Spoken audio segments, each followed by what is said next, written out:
Hi guys, how are you? So let me do this video that I just found. This video was made by CNBC back on April 1, 2013. So it was when Bitcoin went up from $20 all the way to $100.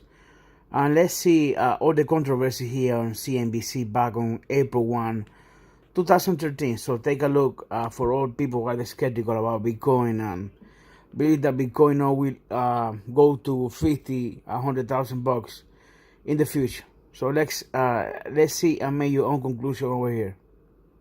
Confiscate a few $1 billion out of private bank accounts and you print a couple $1 trillion and all of a sudden, you know what happens? People start to worry. So out of this worry, we have something called the Bitcoin.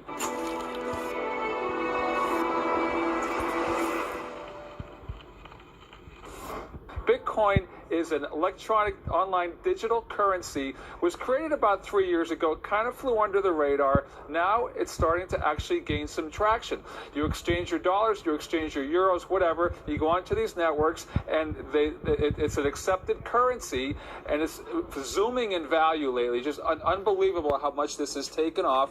And there are places that are beginning to actually accept this sort of universal digital currency, kind of operates in the shadows, not regulated, but it's a total outgrowth of people starting to get worried about these currency crises, debt crises.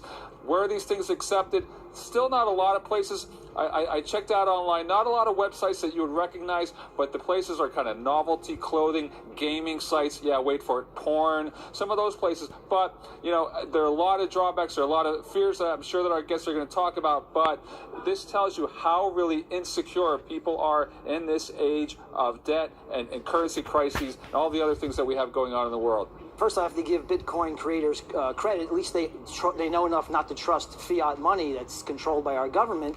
But they're trying to reinvent the wheel, and they've come up with a flat tire. We already have a perfect, real form of money, and it's called gold. Money has to have 4 elements. It has to be very rare, indestructible, divisible without losing its purchasing power, and cannot be increased by fiat. And Bitcoins fail on the first 2. They are not rare, and they are very much destructible. Had PayPal invented Bitcoin, we'd all be heralding it as the most important financial revolution since the internet, since the credit card, perhaps. And I guess I would say, as for those first 2 points, as to it being destructible and rare, I guess I don't know if I agree with that. I mean, gold is only rare because it's physically scarce, but right. Bitcoin is rare because it counts on the scarcity of CPU time. And so, I think likewise, as to destructibility, I think that's also sort of in question. What are the chances of someone coming up with a counterfeit Bitcoin? And they present that to an end user, and they're accepting this phony Bitcoin. I guess the chances would be astronomically low, and that's the whole design. I mean, the way that you create a Bitcoin is that you basically have to find a larger, rare number, bigger than any of the other Bitcoin out there. And so every Bitcoin, the next Bitcoin is even harder to create.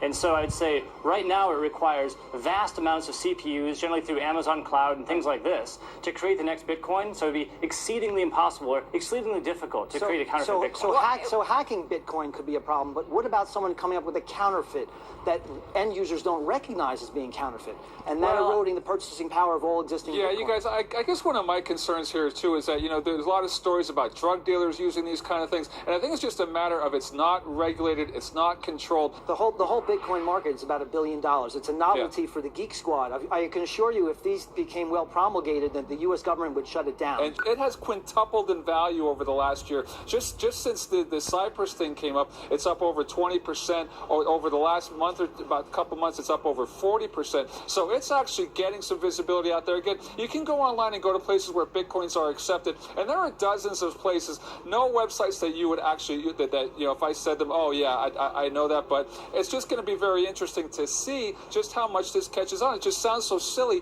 but maybe it's not. David, if it is widely promulgated and the exponential increase of someone trying to hack it, because there'll be many more people trying to hack it, goes up. Well, I guess you're assuming that merely that because you can theorize the possibility that's going to happen. I would say your purchasing power can be wiped out in a nanosecond, and that's why it would never be widely accepted in this country. I hear you say that, but that doesn't make it true. You hear that? I hear you say it, but it doesn't mean it's true. So there is so many people across the time that doesn't believe in Bitcoin. This was back on 2013, April 1. And today we are in April the 8th, 2019, 6 years ago. And look at the price of Bitcoin today. $5,000. Can you imagine you invest back on April 2013, you invest $1,000 in Bitcoin. How much was that? Like 10 Bitcoin? Now today, in this bear market, you will have $50,000. Can you believe this, man? So I believe it's time. You still have time to buy. Bitcoin is still a good price, man. Let's wait back. Wait for 2021 to see what happened. Maybe we will be putting a video in which the Bitcoin was in 5,000, and it will be in 2021, 2022 already on 50 to 60 to 70,000 bucks per Bitcoin. So hurry up, man, before it's too late. Remember, I am no financial advisor. Take care and have a lot of fun with cryptocurrency, man. Take care.